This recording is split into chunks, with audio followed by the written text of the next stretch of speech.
મને તો ક્યારેય બોલતા કદાચ કોઈ જોયો જ નહીં હોય. આજે બહુ બધી હિંમત જોટાઈને અહીંયા આવ્યો છું.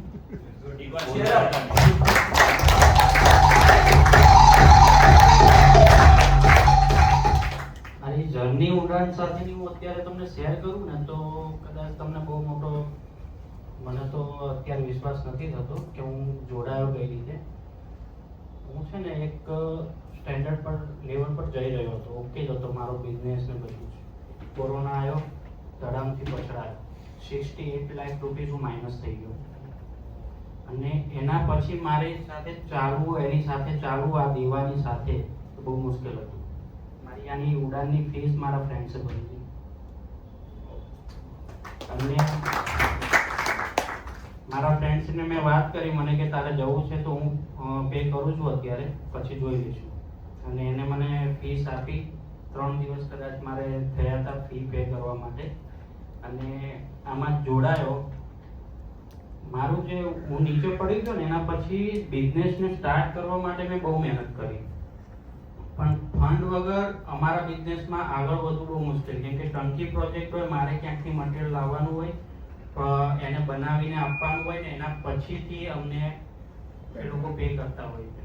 હવે કસ્ટમરના દિમાગમાં એવું હતું કે હું પેમેન્ટ આપીશ, આ કામ નહીં કરે જતો રહેશે.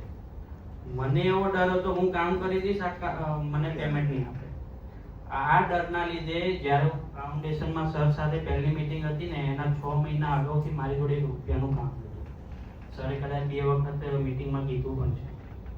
અને એ 6 મહિનામાં મારી જોડે એક પણ રૂપિયાનું કામ નહોતું, મારી જોડે ફંડ નહોતું. મારા ફ્રેન્ડ્સે ફીસ ભરી અને એના પછી જે આ બધી એસએસજી મોડ ઉપર મેં જેટલું પણ થઈ શકતું હતું બધું જ ચાલુ કર્યું. પહેલા ડિઝાઇનનું માપ લેવા હું જતો, ડિઝાઇન જાતે બનાવતો, 3D જાતે ક્રિએટ કરતો, કસ્ટમરને જાતે મળતો. આ બધી પ્રોસેસમાં મારે 15 થી 20 દિવસ થતા. એની પહેલાં હું દર મહિને કદાચ એકાદો પ્રોજેક્ટ ક્રેક કરી શકતો હતો. અત્યારે હું દર મહિને 2 પ્રોજેક્ટ ક્રેક કરું છું. અને એને આ બધા ઉડાન ફાઉન્ડેશન કર્યા પછી જે મારા અંદર જે બદલાવ આવ્યો છે, મારી સિસ્ટમમાં જે હું ઇમ્પ્લિમેન્ટ લાવ્યો છું ને એના પછીનું રિઝલ્ટ આ છે. આ છેલ્લા 2 મહિનાનું ખાલી આમાં મેં ડેટા નાખ્યો છે. 6 પ્રોજેક્ટ છે. કસ્ટમર મારું ડ્યુ કદાચ વેન્ડર ડ્યુ 1,96,000 છે, નેટ પ્રોફિટ 52,82,000 છે, એક્સપેન્સ 24 લાખ.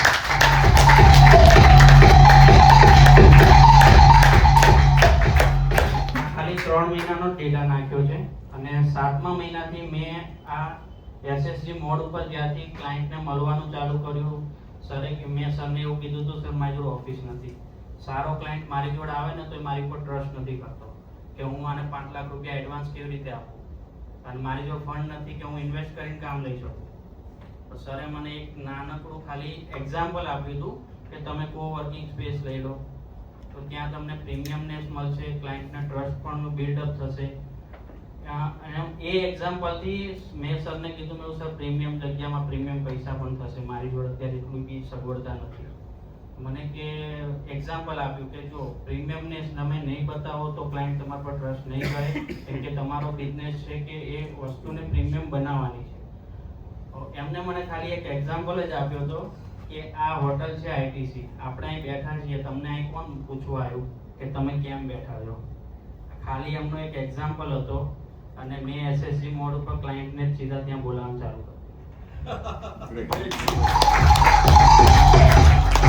આ પણ એક એસએસજી મોડ જ હતો કે મેં ક્લાયન્ટને બોલાવવાનું ચાલુ કરી દીધું કે હું આ હોટલથી નજીક છું તો આપણે ત્યાં મળીએ. સ્ટારબક્સ છે, કદાચ 1000 રૂપિયાની કોફી થતી હતી પણ મારી મીટિંગ સક્સેસફુલ થવા લાગી બધી જ. અને આ બધી મીટિંગો સક્સેસ કરીને આ રિઝલ્ટ મેં અચીવ કર્યું છે.